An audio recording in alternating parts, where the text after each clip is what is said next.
xildhibaanada golaha deegaanka ee degmada Burco oo yeeshay kalfadhigoodii saddexaad ee golaha deegaanka ee degmada Burco ayaa ku ansixiyay daraska miisaaniyadda 2021-2022 waxaana halkaasi ka hadlay xogayaha fulinta dowladda hoose ee degmada Burco iyo gudoomiye ku-xigeenka golaha deegaanka ee degmada Burco Mukhtaar Baaryare oo daraska miisaaniyadda lagu ansixiyay golaha deegaanka ee degmada Burco oo dhan 45 bilyan iyagoo arrimahaasi ka hadlayana waxaa hadaladoodii ka mid ahaa sida tan oo daraska miisaaniyadda ee 2022 ee golaha deegaanku ansixiyeen wax badan baa ka muuqanaya tusaale ahaan miisaaniyaddii hore ee 2022 ee bilihii ugu dambeeyay aynu ku jiro waxay ahayd 27 bilyan 503 milyan 899 724 shilin Somaliland maanta waxay u eg tahay laban laab iyo wax ka badan ku talagalka oo daraska miisaaniyadda 2022 waxaana noqonaysaa 45 bilyan 413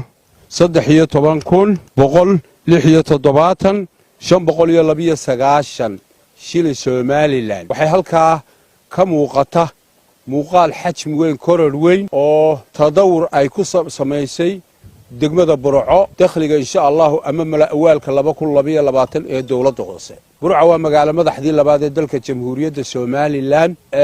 waxay sameynaysaa maalinta ka dambaysa tadawur bay sameynaysaa waa in ay dhaqaalaheeda iyo dakhligeeduna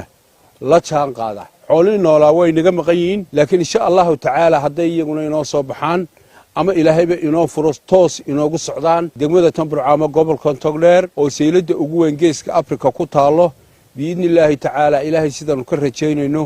waxay noqonaysaa taa 45 bilyan iyo wax ka badan bay soo baxayaan marka insha Allah ta'ala dadweynaha reer Burco waxa weeye in iyaguna ku tala galaan kaliya dadka ka codsanaya waxa weeye in si hagar la'aan ah ay u soo bixiyaan cashuurta lagu leeyahay tay ta ardiyada tay ta liisamada tay ta dhulka banaan iyo wixii la midaba dhammaan in cashuurta soo bixiyaan taako aan halkan taaganahay waxaan si wada jira anagoo golaha deegaanka ku ansixinay oo ku meel marinay miisaaniyaddii 2022 oo aanu meelo badan ka hoga tusaaleynay iskana taagnay alxamdulillah rabbil caalamiin farxad bay noo tahay ka golaha deegaan ahaan iyo xogayaha dawladda hoose oo isaguna ah raggii rogcadaaga ahaa ee halka ka soo shaqeeyay khabiirka ku soo ahaa inaanu si wada jira wax ka bedel loogu sameynay aanu ku meel marino cod aqlabiyada waxaanu saaka halkan bulshada Burco uga jeedinaynaa in miisaaniyadda 2022 golaha deegaanka degmada Burco ku meel mariyay 45 bilyan iyo something waliba halka ay markii hore ahayd 27 bilyan difference-ga u dhaxeeya ama farqiga u dhaxeeya halkaas wada arkaysaan ilaha lagu saleeyay meel kale kama soo maaxan ilaha cashuurtan ama dakhligan malaawaalka ka soo ururaya waxa weeye waa ilaha Burco gudaheeda weeye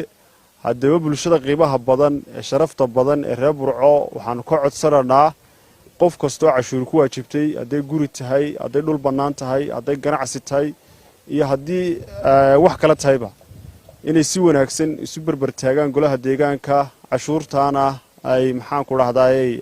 marka loo yimaado ay soo bixiyaan oo dadaalkeeda iyaduna ay la yimaadaan annagana waxna laga doonayaa waxa weeye inaanu isbedel muuqda iyo horumar wixii aan bulshada ka qaadnay aanu ku muujino annana wixii aanu ka qaadnay halka iyo waa Saciid Cali Cusmaan Xaalays telefishinka caalamiga gobonimo magaalada Burco ee xarunta gobolka Togdheer